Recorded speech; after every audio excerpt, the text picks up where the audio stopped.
የዕለቱ ዋና ዜናዎች የ2027 የአሜሪካ ዳይቨርሲቲ ቪዛ ዲቪ ምዝገባ እስካሁን ክፍት አለመደረጉን ስቴት ዲፓርትመንት አሳውቋል።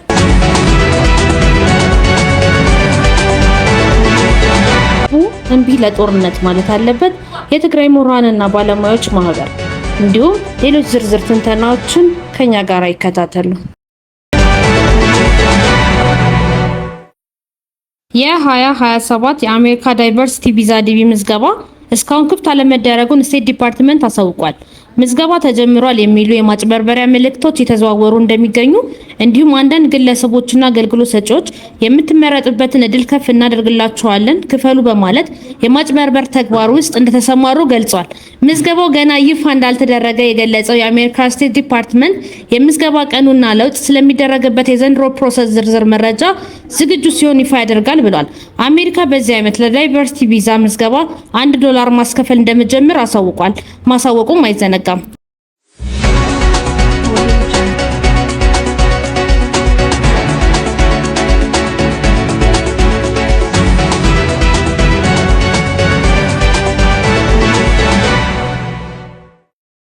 ህወሓትና አንዳንድ የጦር ጄኔራሎች የፕሪቶሪያ የተኩስ አቁም ስምምነት መሰረት በማድረግ ነገሮችን በሰላማዊ መንገድ ከመፍታት ይልቅ ትግራይን ወደ ሌላ ዙር ጦርነት ለማስገባት እየፎከሩና የጦርነት ዝግጅት እያደረጉ ነው።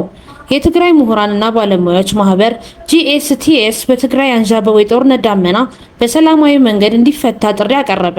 ማህበሩ ባወጣው አስቸኳይ መግለጫ የትግራይ ህዝብ ዋና ፍላጎት ሰላምና ሰላም ብቻ ነው ብለዋል።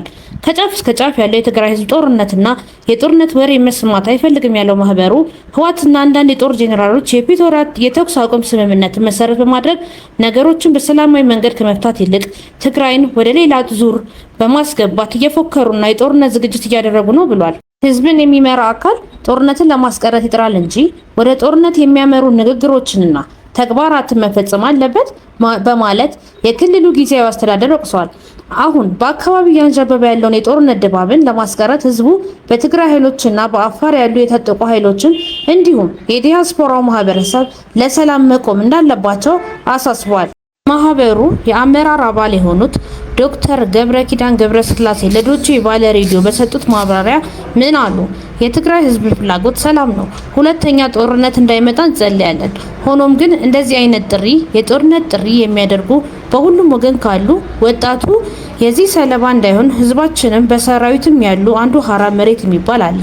ሌላው TDF ትግራይ ውስጥ ያለው በመካከላቸው ምንም ወደ ግጭት የሚወስዳቸው ነገር ስለሌለ ወደዛ እንዳይሄዱና ወጣቱ የጦርነት ሰለባ እንዳይሆን ጥሪ አድርገውልናል። ህዝቡ እምቢ ለጦርነት ማለት አለበት ያለው ልዩነት የፖለቲካ ልዩነት ነው። በፖለቲካ ውይይት እንዲፈቱ ነው የምንጠይቀው። ከዚህ በተጨማሪ ግን ህብረተሰቡ ፖለቲከኞች በሚፈጥሩት ግጭት ወደ ጦርነት እንዳይገባ ራሱን ተጽዕኖ ማድረግ አለበት፣ ለጦርነት እምቢ ማለት አለበት ብለዋል። የዕለቱ ዋና ዜናዎች እንዲደርሷችሁ ፔጁን ሰብስክራይብ ማድረግ አይርሱ። እናመሰግናለን።